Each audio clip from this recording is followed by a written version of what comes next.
narakangutse numva mfite ibitotsi byinshi mu maso yanjye ndetse nari nyifite ibikezi mu maso, gusa ntabwo nakangutse bisanzwe. Cyari igitondo kidasanzwe.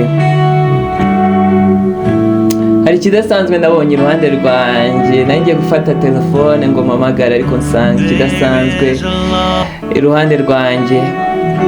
Wakibaza ngo ni iki? N'urwandiko rw'umukunzi. Rwari urwandiko rugari cyane kuko umunsi ku munsi yari yangeneye ubutumwa, specific message, ubutumwa budasanzwe bwo gusoma. Gufata umwanya ngo nangire gusoma byarangoye cyane kuko nizi nk'umuntu utari umusomyi mwiza, kandi rwose gusoma birambabaringa birambabaringa cyane. Umunsi umwe numva ibyo ndimo sibyo, ndavuga ati ahari reka ngerageze numva icyo yambwiye, ariko kuko yari umukunzi wanjye numvaga nta kintu cyo gukora, nagombaga kurusoma. Shamba kuri nari mukumbuye kuko yaragiye aransiga. Cyari igihe cyanyacyo ariko yaragiye aransiga. Nari nkumbuye amagambo meza y'ubuhanga yari afite. Ndavuga ati reka ndusome. Natangiye kurusoma,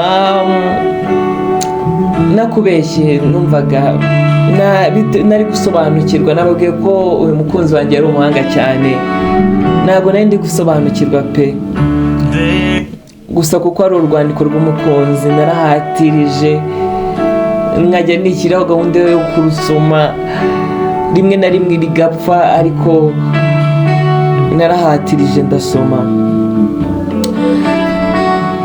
Uko ngenda nsoma nagiye nunguka byinshi, kandi ni ukuri uko umunsi wagenda guza rwagiye rundyohera.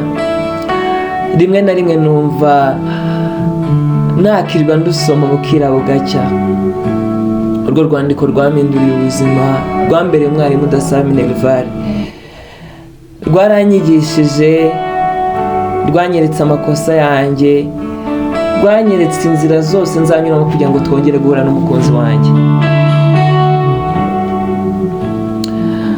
Ibyanditswe byera byose byahumetswe n'Imana, kandi bigira umumaro wo kwigisha umuntu no kumwemeza iby'ibyaha bye, no kumutunganya, no kumuhanira gukiranuka. Timoteyo wa 2:3-16. Soma Bibiliya. Uru rwandiko rugamije, rushatse kuvuga Bible umukunzi yatwandikiye, Bibiliya umukunzi wacu ari we Yesu Kristo yatwandikiye. Mu by'ukuri biteye ubunebwe. Rimwe na rimwe utekereza gusoma Bible ukumva postponinga, ukabona hari ibintu byinshi byo gukora, ubunebwe bukakwica. Ariko uru rwandiko rurimo byinshi. Urwandiko rurimo uko tuzahura n'umukristo wacu Yesu Kristo. Soma Bibiliya. Ndabizi uratangira bikanga, ukumva ufite ubunebwe, ukumva wabyihorera, ukumva ni rimwe na rimwe nturi kubyumva. Ariko komeza usome, uzigiramo. Komeza usome, uzasobanukirwa icyo Imana igushakaho. Komeza usome. Soma Bibiliya. Bamwe baravuga ngo ni ubuhanuzi butavangiye, niko kuri, kuko uru ni urwandiko rwandikiwe na Yesu, kandi atwereka inzira ya nyayo ikwiriye. This is Eva Talk, Rate of My Love, Bibiliya, Eva TV. Reka twizere ko hari amasomo ukuye muri iki kiganiro, muri uru rwandiko twari turi kubasomera. Dusome Bibiliya, tuzagera ku Imana idushakaho. Tubibutsa ko niba utarakora subscribe, wakora subscribe kugira ngo urusheho gukurikirana ayandi mavideo cyangwa ubundi butumwa cyangwa ibindi biganiro nk'ibi ngibi. mugira amahoro. There